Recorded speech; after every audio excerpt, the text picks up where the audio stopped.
In the last video, we saw Sejun trying to convince Theo to start working with him. Even though the wandering merchant cat was hesitant to take up the offer on hearing that he would receive an incentive of a tiny 3-5%, Sejun had enough tricks up his sleeve. He told Theo that he would get 10 fish or equivalent coins per week of working with him, and when Theo tried to negotiate, Sejun gladly accepted his conditions and even gave him a bonus. And thus Theo fell into Sejun's trap and signed his first contract as he was lost in his desire to eat roasted fish. They sign the contract, and it becomes a part of the tower system. Theo had become the lifelong salesman for Sejun. He is disheartened, but then he thinks that if he cannot earn 5 tower coins in the first month, the contract will be terminated. He is shocked to learn that Sejun wanted to sell the cherry tomatoes for 0.05 tower coins per piece, but that also gives him confidence that he may not be able to sell well. He uses his item, the bundle, which has preservation magic, space expansion magic, and lightweight magic, to store 1,000 cherry tomatoes and 25 roasted fish. After a few days, he reaches the 38th level and finds a bunch of human hunters who have just defeated a few monsters. They are surprised to see a traveling merchant cat, but then they lose interest when they see the cherry tomatoes and hear the ridiculous price. But then a girl reads that the tomatoes could dissolve 10 grams of fat just by eating them. All the girls are eager to buy the cherry tomatoes after learning this, and Theo is sold out in no time. Now, this chapter starts with Sejun looking at the carrot seedlings that have sprouted, and he is lost in thought. He asks if the figure was about 70%, and the husband with him seems to agree. That 70% referred to the germination rate of the seeds. Out of the 1,000 carrot seeds Sejun brought from the seed store and planted, only 700 germinated. And he had also planted 12 magical cherry tomato seeds that he harvested himself. And among them, only 732 seedlings had sprouted. Then we see the scene of Sejun's farmland, which is starting to look like a proper farm. And the poison honeybee is also busy with her job of pollination. Sejun is still calculating the germination percentage of other crops and finds that the corn seeds and sweet potato sprouts also had a germination rate between 60 and 70%, which was close enough to that of carrots and cherry tomatoes. Sejun thinks that it will be great if the seeds sprout some more, but then he starts thinking about the reasons the germination was limited. He suspects that it might be because his level as a farmer was low, or maybe the land inside the cave was not fertile enough. But Sejun decides to keep going on like this for now, and he is hopeful that he will find a better way to cultivate crops later. He thinks that now that they had Theo by their side, who would sell the crops, they needed to harvest as many crops as possible. And the husband rabbit also agrees with him. But then something else grabs Sejun's attention, and he turns back to find out what it was. He sees that the black warrior rabbit tossed a torch up in the air while he was waiting by the lake. As soon as the torch reached near the surface of the water, piranhas jumped out of the lake. And that was what the black rabbit was waiting for. He leaps towards the fish and hits them with his hammer. He deals one blow to each of the fish and then lands safely on his 2 feet. And just as the fish fall to the ground, he also catches the torch he had tossed up.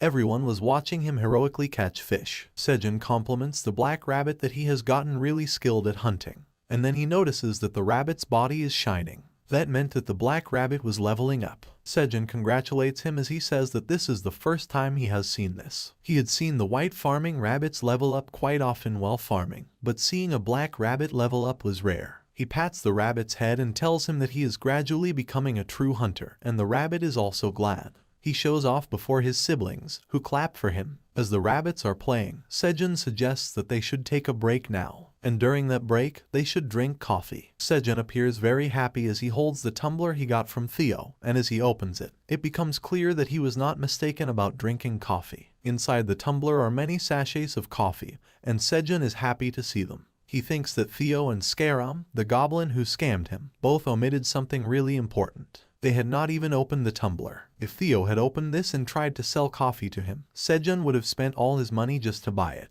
And as Sejun tears a packet open, he thanks them for their ignorance. Because of that, he got some good stuff for free. Sejun pours the coffee powder into his water bottle. He says that even though they do not have any tools to boil water or make ice cubes, having coffee in this place is a luxury in itself. He could not make regular coffee or iced Americano, but he at least had coffee. Then Sejun gets the poison honeybee to spit some honey into the water bottle, and he thanks her. And after a bit of mixing, he finally has coffee. Sejun names this drink Honey Americano, which is a combination of coffee powder dissolved in the cool water of the cave and mixed with thick honey from the poison honeybee. It was the perfect harmony of bitter and sweet tastes, according to him. Sejun claims that a single sip of this drink can relieve fatigue and hunger, and as he takes a hearty sip, Sejun finds that it is really quite delicious. Then he offers the coffee to his rabbit friends, and the black rabbit is the first one to try it. But as soon as he takes a sip, he is overwhelmed by the bitterness of the coffee and is too stunned to even react. Other rabbits are also curious about the taste, and when they try it, all of them find the drink too bitter for their liking. Sejun just laughs as the rabbits spit out the coffee. He says that the rabbit's tongue must be more sensitive to bitter tastes than humans. But then he notices something that he had not expected.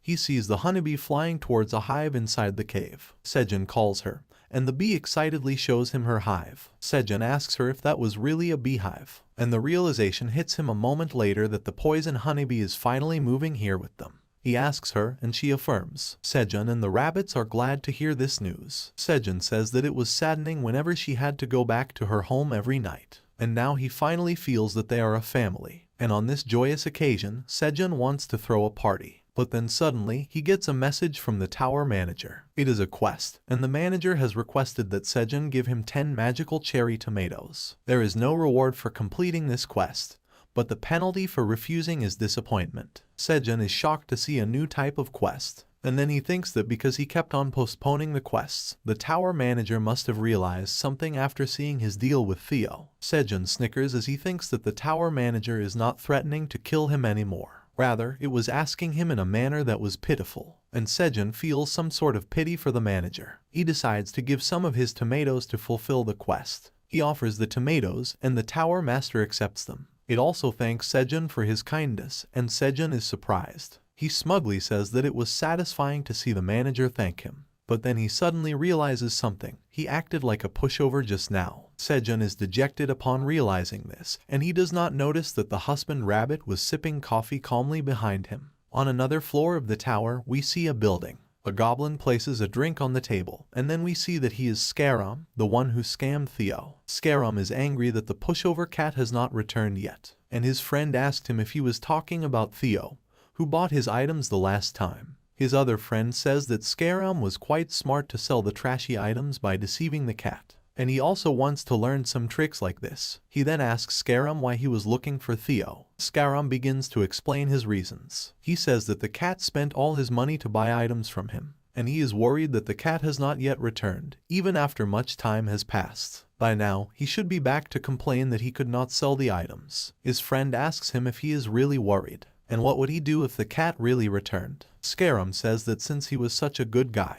he would not be able to pretend not to see Theo. He says that he will buy the cat a glass of milk and inform him about a big opportunity, and then he would lend him some money to take advantage of the opportunity. The other goblins are surprised, but then Squirrel explains his real plan. He says that the poor cat will have to work very hard to repay the loan he takes from him at a high interest rate, but he will neither be able to pay the debt nor the ever-increasing interest. And then Squirrel gives a menacing expression as he says that Theo would become his slave until his death in the end. The other goblins say that Squirrel was a genius, and one of them asks him if he should not hurry and find the cat as soon as possible. It was not easy finding such a pushover, but Squirrel laughs confidently and says that they still have plenty of time. He advises his friends that they should not chase their prey so recklessly, and the other goblins are impressed yet again by his carefree attitude. But then Squirrel says that they should look at today's wandering merchant sales ranking. The other goblin also says that it was about time for it to be updated. And then they open the information windows in front of them, showing the ranks of wandering merchants according to their sales. Squirrel sees that he has reached the 999th rank, and he is happy to finally make it into the top 1000.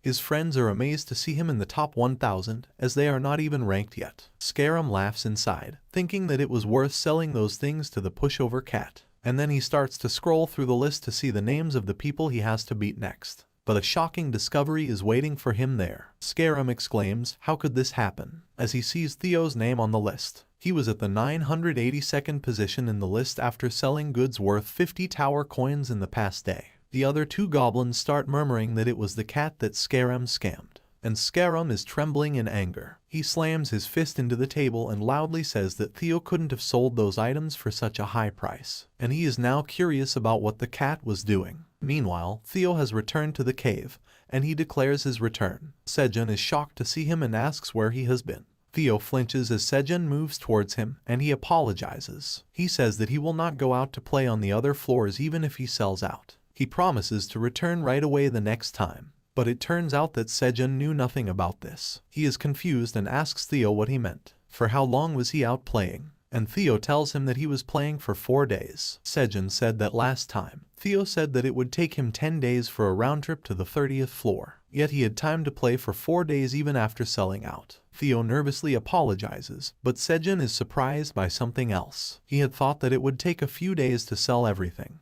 But Theo returned to the cave within 14 days, and adding the 10 days for the trip and 4 days of playing around, Sejun realizes that Theo sold out as soon as he reached the 30th floor, and then Sejun places his hand on Theo's shoulder. He makes a scary and menacing face and asks Theo to tell him the details if he does not want to see his sacrilegious side. And the cat is too terrified to do anything else. He tells everything that happened to Sejun and the rabbits, and Sejun asks if the hunters really bought everything after Theo just talked a little bit. He is in disbelief, but Theo exclaims that it was exactly as he said. He hands over the bag containing 50 tower coins to Sejun, who checks them properly. He then calls the cat merchant employee Theo and says that he worked well. Sejun also gives him his incentive, 2 tower coins. But Theo is shocked and asks Sejun if he wasn't the sales cat Theo, the resourceful. But Sejun coldly tells him that he got demoted. What kind of sales cat returns after playing around for 4 days? But then Sejun adds that if Theo works hard the next time, his position as the sales cat will be reinstated. And Sejun also says that he will raise the incentive to 5%. Theo says that he understands and promises to work hard and become a salesman. Then Sejun asks Theo why he is constantly talking with his cat accent now. And Theo says that he has decided to live this way now. He says that humans seem to like this side of him. Sejun starts laughing and says that everyone will soon know his name. Theo asks him what he means, and Sejun says that the name of the farmer is displayed on the status window of the cherry tomato. And that is why people will soon learn his name as the person who cultivated the magical cherry tomato. But these words are enough to scare Theo and make his hair stand on end. He suddenly realizes that he is in trouble. There was a system in the tower that forcibly hides the origin of goods that beginner wandering merchants sell. It was done to prevent the wealthy traveling merchants from stealing the suppliers of the beginner wandering merchants. And because Theo was still a beginner wandering merchant, Sejun's name was forcibly hidden from the status window of the cherry tomatoes. Theo thinks that Sejun will be very angry if he learns the truth. He might demote Theo from the post of an employee to an intern, and he fears that he might even become a part-timer. Theo is scared, and Sejun asks him what he was thinking. But then Theo acts up to cover his fear and says that nothing was wrong. He asks Sejun to hand him the cherry tomatoes so that he can leave to sell them right away. Sejun says that it was too soon and asks Theo to rest for a few days. He also had to receive his weekly payment. But Theo is in a hurry to go out and sell more tomatoes. He tells Sejun that he should work as everyone else is also busy. Theo rushes to the rabbit carrying harvested tomatoes and starts putting them inside his bundle, much to the rabbit's shock. The reason he was doing this was to remove the restriction on displaying the cultivator's name from the status window of the goods. And there was only one way to do that. Theo needed to achieve 1,000 tower coins and become a mid-level wandering merchant to do that. And seeing the cat so eager to work, Sejun wonders if he has started to believe in him. With this, the chapter ends. What do you think about this chapter? Tell us in the comments. Also, like the video and subscribe to our channel for more such videos.